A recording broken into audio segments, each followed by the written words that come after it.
माफी चाहता हूँ सर, आप बड़े नेता हैं, हमको आपको कहना। शुक्रिया रमजान भाई। आज अनवर अली जी, आफ्ताब जी, ममन खान जी, मोहम्मदी जी, इब्राहिम इंजीनियर जी, हम सब आपके बीच में एक विशेष लक्ष्य के लिए भी आए हैं। मेवात हरियाणा का एक महत्वपूर्ण हिस्सा था, है और सदैव रहेगा। मेवात महात्मा गांधी और पंडित जवाहरलाल नेहरू की धरती भी है। मेरे छोटे भाई चर्चा कर रहे थे, 1947 में भी मेवात के हरियाणा के हिस्से में कभी कोई दंगा नहीं हुआ। 1947 में भी कभी एक भाई ने दूसरे भाई को एक अपशब्द तक नहीं बोला। और 1947 के बाद 2017 तक इतिहास गवाह है, देश के अलग अलग कोनों में कई बार झगड़े हुए, कई बार फसाद हुए। हरियाणा का जो पूरा इलाका है, इस तरफ पलवल और सोहना से लेकर और दूसरी तरफ मेवात के आखिरी छोर तक, कभी एक भाई ने दूसरे भाई के ऊपर ना हमला किया, ना अपशब्द बोला, ना झगड़ा हुआ। एक ऐसा भाईचारा जिसको देश अनुसरण करे, वो हमारे मेवात के इलाके ने हमेशा पैदा करके दिखाया। आज सुबह जुनैद के बाबा से मिलने का मौका मिला, दादा से, हाजी आजम खान साहब से। उन्होंने मुझे एक बात कही, वो बात मेरे दिल में उतर गई। उसकी चर्चा बहुत सारे नौजवान हैं, उनसे करना चाहूं। वो सारा इलाका 84 के इलाके के नाम से जाना जाता है, आप सब जानते हैं। 84 गांव का वो अनूठा संगम है जिसमें हर धर्म और जाति के लोग इकट्ठे रहते। उन्होंने कहा, बेटा आज के हुक्मरानों से एक सवाल पूछकर बताना जवाब। मैंने कहा, बाबा बताइए क्या? बोले, 84 के इस पूरे क्षेत्र में हम एक भगवान की औलाद हैं, हम एक परमात्मा की औलाद हैं, सभी हम जो यहाँ रहते 84 गाँव में। कोई उन्हें, आप उन्हें भगवान शिव और भगवान विष्णु के नाम से पुकारते हैं, हम उन्हें, और शायद मेरी अगर शब्दों में कहीं गलती होगी तो उसकी मैं माफी चाहूंगा, हम उसे आदम अलैहिस्सलाम के नाम से पुकारते हैं, पर भगवान तो एक ही। तो फिर नफरत और बंटवारा क्यों? और एक सवाल और, उस 82 साल के बुजुर्ग बूढ़े आदमी ने मुझसे पूछा। उन्होंने कहा, तुम नौजवान हो, भूल जाइए कौन किस पार्टी से है, पार्टियां महत्वपूर्ण नहीं, पर आप हरियाणा के रहने वाले हो, हरियाणा की नुमाइंदगी कई बार कर चुके, विधानसभा में आज भी करते हो। मैं आपसे कहता हूं कि आप हुक्मरानों से जरूर पूछिएगा कि क्या अमन इंसाफ के बगैर हो सकता है? शांति न्याय के बगैर हो सकती है? इंसाफ के लिए अमन की आवश्यकता है और अमन के लिए इंसाफ की आवश्यकता है। मुझे लगा कि बहुत बड़ी बड़ी पीएचडी करने वाले व्यक्तियों को जिस ज्ञान की जानकारी नहीं, हमारे उस बुजुर्ग ने उस 2 लाइन में वो सारी बात कह दी। दोस्तों, साथियों, रमजान भाई और मैं और दूसरे साथियों ने, यहाँ ममन खान जी हैं, यहाँ इब्राहिम भाई बैठे हैं, यहाँ पंकज खरबंदा मुझे खड़े नजर आ रहे थे, मेवात से हैं, और बहुत यहाँ आफ्ताब भाई हैं, बहुत सारे साथी हैं, हमारी बहन मोहम्मदी जी। सवाल आज ये है कि ये मुल्क जो है, हमारा देश भारत जो है, ये हम सबका, ये एक व्यक्ति का नहीं, ना हरियाणा प्रांत एक व्यक्ति का। कल को मैं और मोहम्मदी बहन कहना शुरू कर दें कि ये तो हम दोनों का प्रांत है, आप किसी का नहीं, या मैं आफ्ताब ये कहना शुरू कर दें कि ये हमारा प्रांत है, नहीं, ये हम सबका प्रांत है। 2.5 करोड़ लोगों का प्रांत हरियाणा है और 125 करोड़ लोगों का प्रांत ये का देश ये हिंदुस्तान है। इस हिंदुस्तान में 21वीं सदी में राजीव गांधी जी ये कहा करते थे कि हमें आगे बढ़ना है, पर हम जा रहे हैं पीछे। इंसान इंसान से लड़ेगा, हिंदू मुसलमान से लड़ेगा, उसके बाद हरियाणा में आए तो जाट गैर जाट से लड़ेगा।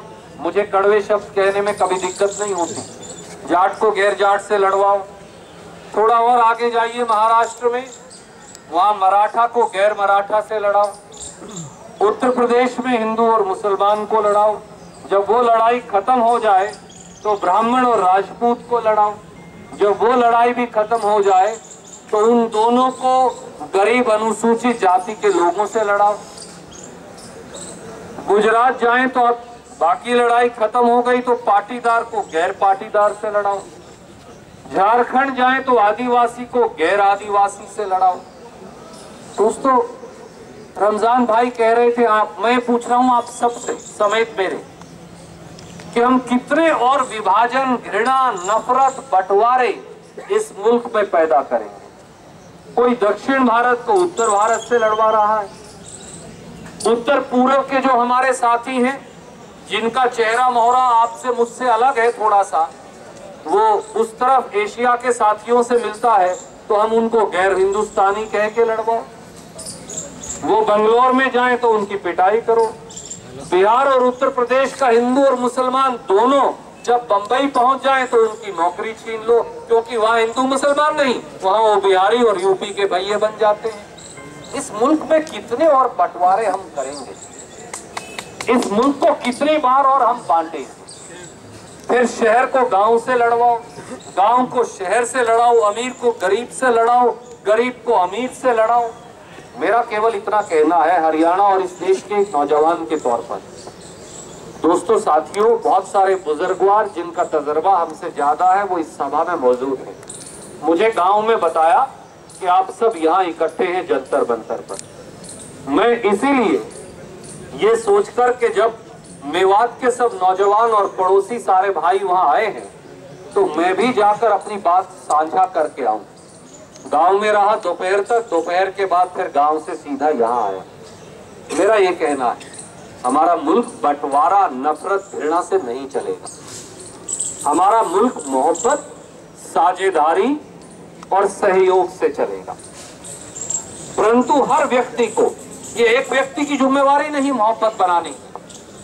अकेले रणदीप या रमजान या आफ्ताब या मम्मन या इब्राहिम या मोहम्मदी या और साथियों की जिम्मेवारी नहीं, ये हम सबकी जिम्मेवारी है। मैं एक बात आपको कह सकता हूं, हम सब भी और भारतीय राष्ट्रीय कांग्रेस भी, हर वो व्यक्ति जिसके साथ अन्याय और जुल्म होगा हम उसको न्याय दिलवाने के लिए लड़ेंगे। वो जुनैद हो, वो पहलू हो, वो हमारे चार साथी वो हो जो हिंदू समाज से थे जिनका कत्ल किया गया झारखंड में। वो तो मुसलमान नहीं थे, एक गुप्ता था, दो वर्मा थे, एक और किसी जाति से संबंधित थे। उनका कत्ल क्यों किया गया? सवाल ये है कि इस देश में कानून का शासन चलेगा, संविधान सर्वोपरि रहेगा, वो संविधान जिसके लिए बाबा साहब, महात्मा गांधी, पंडित जवाहरलाल नेहरू और मौलाना अब्दुल कलाम आजाद लड़े, या इस देश में कुछ लोगों का शासन चलेगा जो संविधान को अपने पांव और कानून को अपने पांव के नीचे रौंद देंगे। इसलिए अकेले गुस्से से काम नहीं चलेगा, अकेले जाति और मजहब के विभाजन से काम नहीं चलेगा।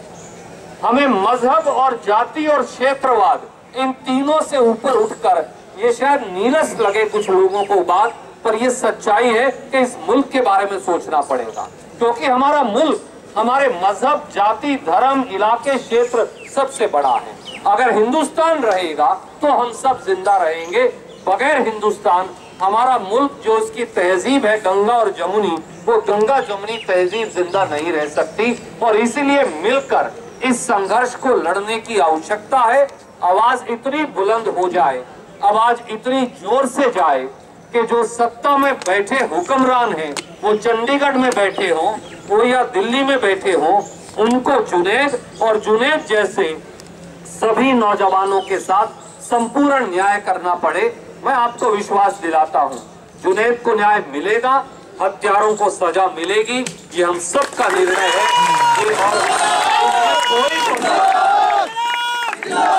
इसमें हम कोई कोताही बर्दाश्त नहीं करेंगे। और हम जब तक इस संघर्ष को लड़ेंगे, जब तक एक तरफ वो ताकते हैं जो घृणा फैलाएंगी, एक तरफ वो ताकते हैं जो बंटवारा करेंगी, एक तरफ वो ताकते हैं जो आपको भी बहकाने का प्रयास करेंगी, एक तरफ वो ताकते हैं जो भाई को भाई से लड़वाएंगी, और एक तरफ वो ताकते भी हैं, वो भी चाहे कभी कमजोर लगे कभी मजबूत। और एक भाई को अभी कमजोर लग रही थी। हमारा आत्म बल और आत्म शक्ति अभी भी इतना भारी भरकम है कि हम उन सारी नफरत, घृणा और बंटवारे की ताकतों से वो मोहब्बत से लड़ सकते हैं। हम इकट्ठे होकर लड़ सकते हैं और हम इकट्ठे होकर आगे चल सकते हैं, एक दूसरे का हाथ पकड़कर आगे चल सकते हैं। अगर 70 साल इस मुल्क ने बाहर से आने वाले उग्रवाद को भी सहा और 70 साल अंदर से आने वाले बंटवारे को भी सहा, पर फिर भी चट्टान की तरह मजबूत है, तो माफ कीजिए, एक हमारे साथी की कुर्बानी उसे कमजोर ना करे, उसे इतना मजबूत कर दे कि वो ताकतवर से ताकतवर, लोहे से भी ज्यादा बढ़कर चट्टान की तरह मजबूत हो। क्योंकि न्याय और कानून कभी व्यर्थ नहीं जाता दोस्तों, न्याय और कानून कभी व्यर्थ नहीं जाता। इस देश में आज भी उस संविधान का शासन है जिसके लिए लाखों करोड़ों लोगों ने फांसी का फंदा चूमा था, जिसके लिए एक नौजवान ने कहा कि हमारे गांव के अंदर आज भी 1857 की क्रांति में जो मेवात के साथी जिन्होंने कुर्बानी दी थी, आज भी उनकी यादाश्त हमारे गांव में है। इस मुल्क के कोने कोने में वो हिंदुस्तान की संसद जो सामने है, इसकी एक एक ईंट के अंदर करोड़ों करोड़ों हिंदुस्तानियों, हिंदू, मुसलमान, सिख और ईसाई का खून छुपा है।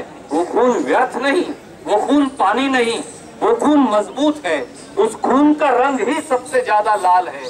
और अगर एक हिंदुस्तानी का भी कत्ल होगा, अगर हरियाणा के एक बेटे का भी कत्ल होगा, तो न्याय की गुहार में हम सब मिलकर खड़े होंगे और इतनी मजबूती से खड़े होंगे कि जब तक न्याय नहीं मिल जाएगा तब तक सरकार की चूल्हे, हुक्मरानों की चूल्हे हम हिलाते रहेंगे। हम सब इसमें आपके साथ हैं और इसमें आपके साथ रहेंगे और आपके साथ आवाज से आवाज मिलाकर ये लड़ाई लड़ेंगे। इन्हीं शब्दों के साथ मैं अपनी वाणी को विराम देता हूँ। जय हिंद।